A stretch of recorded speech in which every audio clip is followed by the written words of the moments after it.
Hi, I'm Joshin Yamada from the Portland Macintosh Users Group, otherwise known as the Mac Ninja, and today I'm here to talk about a popular video application for conferencing called Zoom. I made a video previous to this for our group, and it's already out of date. And the reason why it's out of date, and I have to remake this video, is actually something that I'm kind of glad about. The Zoom company had made some questionable choices, let's say, in the name of expediting and making it easier to use the program. This is really weird behavior to do because it looks like malware, and security researchers did call out that behavior as being very akin to the way that malware can install itself without the user's permission. One good sign is that Zoom does seem to be responding to security researchers' concerns and seems to be improving the security on their system. Unfortunately, the problems did not stop there. Researchers discovered that Zoom was claiming to use a type of encryption called end-to-end encryption, which is important because it protects users' privacy so that the company cannot be compelled to give up the recordings made by any of the users. But this turned out to be not true. Zoom's encryption is not very good, but hopefully they will be improving. Another humongous problem discovered was that researchers found over 150,000 recordings that had been saved on cloud servers by Zoom. Despite all these problems, I still plan to keep using the system because it's easy to use and because I think the company is committed to fixing many of the problems.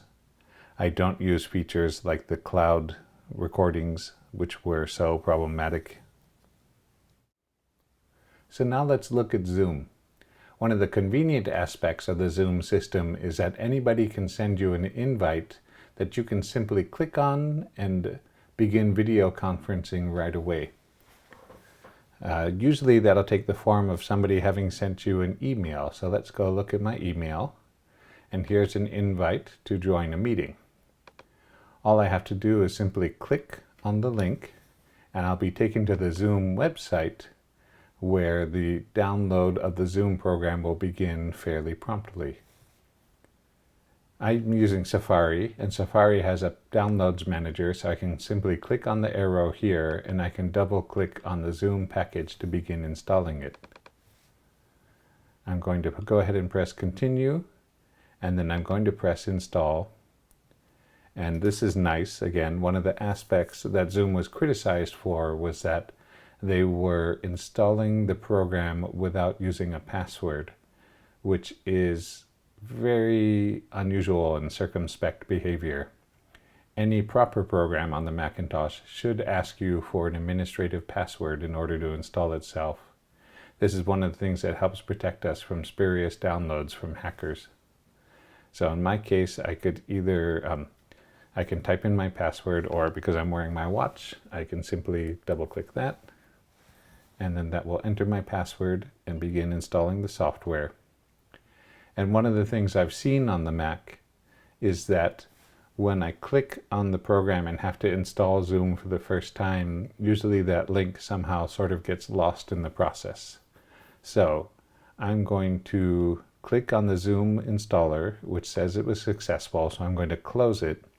And because I'm on a recent version of Mac OS X, it also offers to conveniently erase the installer so that I don't have to have that sitting around cluttering my downloads folder. So I'm happy to do that. And now I can simply go back to my email and I can click on the link again for the meeting. And this time I get a message saying, do I want to allow this page to open the Zoom application? I'm going to go ahead and click allow, and that's going to start the Zoom program. In an effort to protect your privacy, more recent versions of the Mac will not allow any program to start using the microphone without you first clicking on the OK button to give it permission. So go ahead and click on the OK button now. After that, you'll want to click on the Join with Computer Audio button so that other people can hear you. If your video hasn't already started, click on the button, and then similar to the audio, you will be asked to give permission. So go ahead and click OK.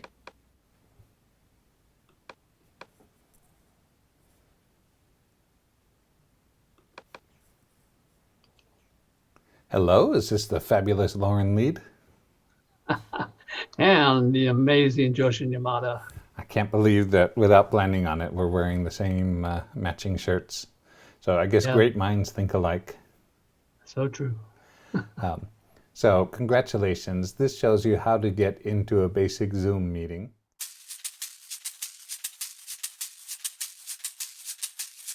On your iPad or iPhone, find the App Store and tap on the icon. In the search bar up at the top, you can type in Zoom.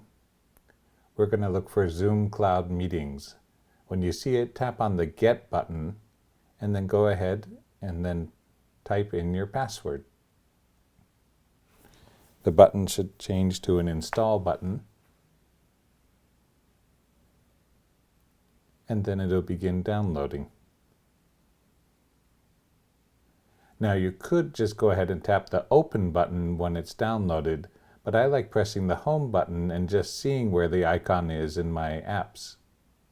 Now we can just tap on the Mail program and look for an invite from somebody to join their meeting. Simply tap on the Invite button and Zoom will start up.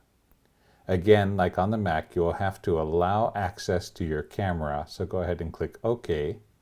And then once you click Join with Video, you will then be asked to allow access to the microphone. Click OK, and then click Allow for notifications, and then make sure to click Call using Internet Audio, and then you can begin your video conversation. Hopefully you'll have a partner than just yourself. At any time, you can tap on the screen to make the controls appear, and that's where you would find instructions like the button for leaving a meeting in the upper left-hand corner.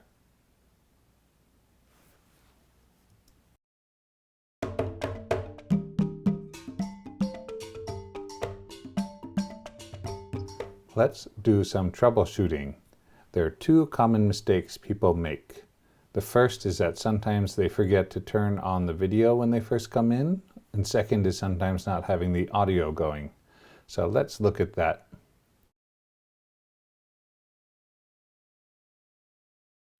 Troubleshooting 1. Let's say your video is not going.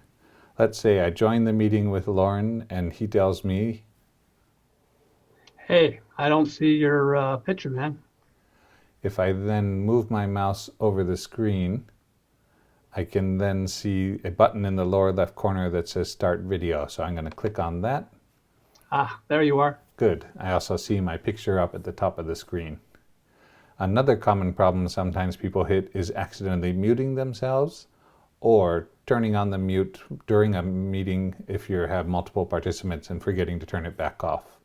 So I'm going to look at what happens for that. So let's say you're sitting there talking.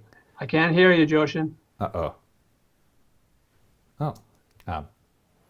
If you're talking and the other person says they can't hear you, then you can put your mouse over the screen and click on the unmute button, and that should restore your audio. Can you hear me? It's better. Great. Okay. So that is the basics of a meeting. The last part is when you're done, you can put your mouse over the screen and click the Leave Meeting or click on the big red button up at the top as you normally would.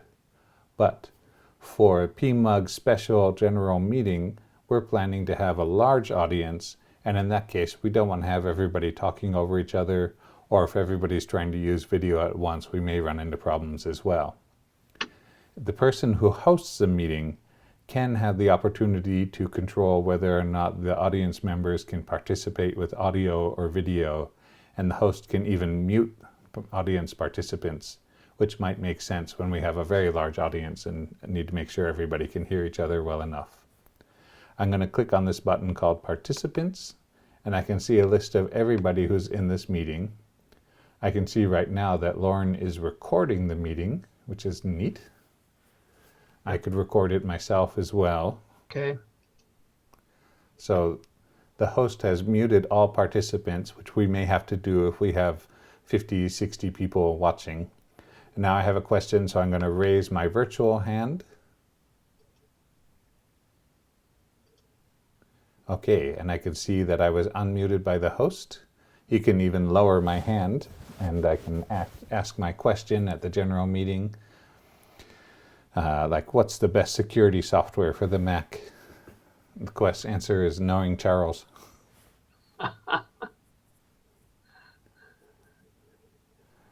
Yes, you've earned your commission on that one.